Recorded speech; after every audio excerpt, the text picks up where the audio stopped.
सभी गुरु भगवंतों को मेरी मथे वंदामी। ओम श्री सेठ गुरुवे नमः। साध्वी श्री सुनीति जी महाराज की जय हो।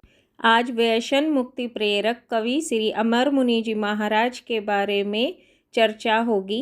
परम तेजस्वी सिद्ध पुरुष श्री लालचंद जी महाराज के पौत्र शिष्य एवं सतवीर पद विभूति गजमा छेदक श्री राम स्वरूप जी महाराज के शिष्य रतन त्याग वैराग्य के जीवंत रूप संयम मूर्ति कवि श्री अमर मुनि जी महाराज पंजाब संप्रदाय के महायशस्वी मुनि राज थे।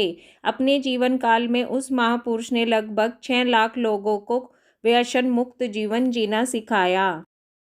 उनका जन्म 8 अप्रैल सन 1911 में मिंट गुमरी जिला के अंतर्गत बमनसा नामक ग्राम के प्रसिद्ध क्षत्रिय श्री मोहर चंद जी की धर्मपत्नी श्रीमती देवकी देवी जी की पवित्र कुक्षी से हुआ। माता पिता ने अपने पुत्र का नाम रखा मुंशीराम।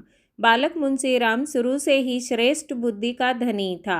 5 वर्ष की अवस्था में उसे पाठशाला में भेजा गया। थोड़ी ही समय में उसकी परिगणना सुयोग्य छात्रों में होने लगी। विद्या संपन्न होने पर बालक घर लौटा। पूर्व जन्म के प्रभाव से मुंशीराम का मन प्रभु भक्ति, सत्संग और साधु संतों की शुश्रूषा में अधिक लगता था। 14 वर्ष की आयु में तो दृढ़ संकल्प कर लिया कि मैं माता पिता भाई बहनों के ममता बंधनों को तोड़कर साधना के मार्ग पर बढ़ूंगा। आत्मा को प्रभु भक्ति में लगाकर अजर अमर पद प्राप्त करने में अपनी समस्त शक्ति लगा डालूंगा। मुंशीराम प्रातःकाल ही घर से निकल जाते, साधु संतों का सत्संग करते, उनके अमृत में प्रवचन सुनते, शास्त्रों का स्वाध्याय करते और प्रभु स्मरण करते। इस तरह उनका पूरा दिन आध्यात्मिक कार्यों में व्यतीत होता था। सायकाल घर लौटते, भोजन लेते और फिर अधिकाधिक धर्म ध्यान में तल्लीन हो जाते। बाह्य वेशभूषा तो वे गृहस्थों की तरह घर में रहते, परंतु अंतर से साधुता की पावन ज्योति से ही अपने आप को ज्योतिमान रखते थे।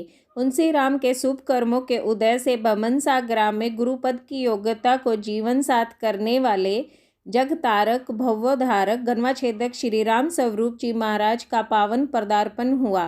इस महापुरुष का पंजाब के सरमन समुदाय में महत्वपूर्ण स्थान था। जीवन के सांध्य काल में भले ही उनकी नेत्र ज्योति क्षीण हो गई थी, पर ज्ञान नेत्र पूर्ण प्रकाशवान थे। मुंशीराम ने उनकी दिव्य देशना सुनी तो वैराग्य भाव से इतने मजबूत हो गए कि घर परिवार को तिलांजलि देकर गुरु चरणों में समर्पित हो गए। जैन धर्म की प्राथमिक पढ़ाई के रूप में मुंशीराम ने 9 पाठ 25 बोल साधु प्रतिक्रमण कंठस्थ किया। उनकी योग्यता परखकर गुरुदेवों ने दीक्षा का भाव बनाया। 22 जनवरी सन 1925 सयालकोट में महामहिम सिद्ध पुरुष श्री लालचंद जी महाराज ने मुंशीराम को जैन भगवती दीक्षा प्रदान करके श्री राम स्वरूप जी महाराज का शिष्य घोषित किया। साथ ही उन्हें मुंशीराम से नया नाम दिया श्री अमर मुनि जी महाराज। बोलिए गुरुदेव श्री अमर मुनि जी महाराज की जय हो। आज का मेरा प्रश्न ये है कि उन गुरुदेव का नाम बताइए जिन्होंने 6 लाख लोगों को व्यसन मुक्त जीवन जीना सिखाया। आपका उत्तर कमेंट बॉक्स में लिखें। आगे का भाग कल आपके समक्ष रखूंगी। आपकी अपनी श्राविका।